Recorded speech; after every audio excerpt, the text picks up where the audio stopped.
Ons begin vanoggend met 'n nuwe reeks oor die lewe van die profeet Samuel. Vandag doen ons so 'n inleidingkie oor Samuel en ons lees 1 Samuel 1. Ons ken almal die boeke 1 en 2 Samuel. Dit handel oor die eerste 2 konings van Israel, Saul en Dawid, en al die intriges wat daar afgespeel het. Volgens Joodse tradisie sou die profeet Samuel beide hierdie boeke geskryf het. Dis egter onmoontlik, want in die verhaal kom hy al voor die einde van die eerste boek te sterwe. Die verhaal speel af ongeveer in die jaar 1000 voor Christus. Dit is eers egter 400 jaar later op skrif gestel in ongeveer 600 voor Christus deur die Deuteronomistiese geskiedskrywers, wat verskeie mondelinge vertellings uit verskillende bronne bymekaar gevoeg het om uiteindelik die boek daar te stel. 50 jaar later, tydens die ballingskap, is hierdie boek weer geredigeer. Hierdie reeks dagstukkies wat ons gaan doen oor die lewe en die werk van die profeet Samuel is nie soseer oor die belangrike konings Saul en Dawid nie.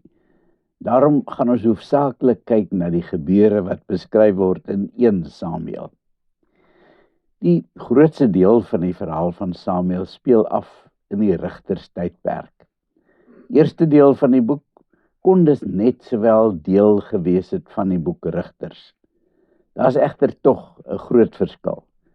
In die tyd wat die Rigtersboek afgespeel het, het die volk bestaan uit 'n klompie losstaande stamme wat elkeen op sy eie probeer voortploeter en geboelie word deur ander baie sterker volkere, soos byvoorbeeld die Filistyne. In Samuel se tyd sien ons die oorgang na 'n koninkryk waar al die stamme uiteindelik verenig is onder koning Dawid, groot held van Israel. En Samuel, hy het dit alles beleef, wel byna alles. Die sosiale en politieke omstandighede in Samuel se tyd was maar bitter wankelrig, en soos ons reg deur die boeke Rigters lees, het die volk gedurig deur gedoen wat verkeerd was in die oë van God. Hulle het kort verval in afgoderry, soos ons byvoorbeeld sien in Rigters 6 vers 27 tot 30, waar die Israeliete vir Gideon wou doodmaak, omdat hy hulle afgodsaltaar afgebreek het.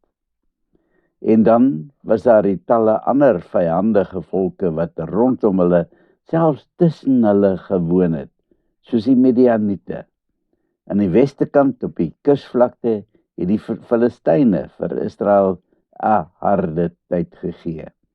Aan die ooste kant, oorkant die Jordaan, was dit weer die Ammoniete en die Moabiete wat die lewe vir hulle suur gemaak het. Verskeie rigters het probeer om die volk op die regte spoor te bring. Party van hulle het nogal redelike groot welslae behaal, soos Gideon en Deborah. Ander weer het jammerlik misluk, soos Samson, wat 'n groot probleem gehad het met mooi meisies. Dit het uiteindelik sy ondergang beteken. En in sulke beroerde omstandighede moes klein Samuel die eerste lewenslig aanskou. Maar eintlik was dit nog baie moeiliker, want Samuel se pa, Elkana, het 'n groot probleem gehad. Hy het 2 vrouens gehad, Hanna en Peninna. Peninna het kinders gehad, maar die arme Hanna was tot haar groot skande kinderloos. En Peninna het met haar die spot gedryf daaroor en haar gedurig deur verneder. Eintlik is dit baie ironies, want Hanna se naam beteken genade, maar dit wil lyk asof sy absoluut geen genade van God ontvang het nie. Dit was Elkana se gewoonte om elke jaar sy gesin na Silo te neem, Daar het hulle die Here aanbid en offers aan hom gebring. Hierdie was 'n vreugdevolle feesgeleentheid, maar vir Hanna was dit 'n hartseer tyd, want daar het sy haar kinderloosheid baie intens ervaar. Elke jaar het dit geëindig in 'n tranedal, waar Hanna bitterlik gehuil het in plaas daarvan om vrolik te wees soos al die ander. By een so geleentheid het dinge vir Hanna net een te veel geword. Daar by die gebou waar die verbondsark en die tent van aanbidding gehuisves word, ervaar sy God se teenwoordigheid baie intens. Terwyl trane oor haar wange stroom, stort sy haar hart uit voor die Here. Sy kan nie langer so bly voortleef sonder kinders nie. Hanna smeek die Here om asseblief vir haar uitkoms te gee. Hanna bid egter nie hardop nie, moontlik uit vrees dat iemand dalk van haar verleentheid sal hoor. Slegs haar lippe beweeg. Dan maak sy 'n gelofte aan die Here. As hy vir haar 'n seun gee, sal sy hom vir die Here teruggee, sodat hy die Here kan dien. Die bejaarde ou priester Eli het daar naby gesit op sy stoel, en hy het hierdie petalje dopgehou. Natuurlik kon hy nie hoor wat sy sê nie, hy het net haar lippe sien beweeg. Al wat hy gesien het, is hierdie vrou wat onbedaarlik huil. Dus maak hy totaal die verkeerde gevolgtrekking. Hoe lank gaan jy nog dronk bly? Raak ontslaaf van jou wyn.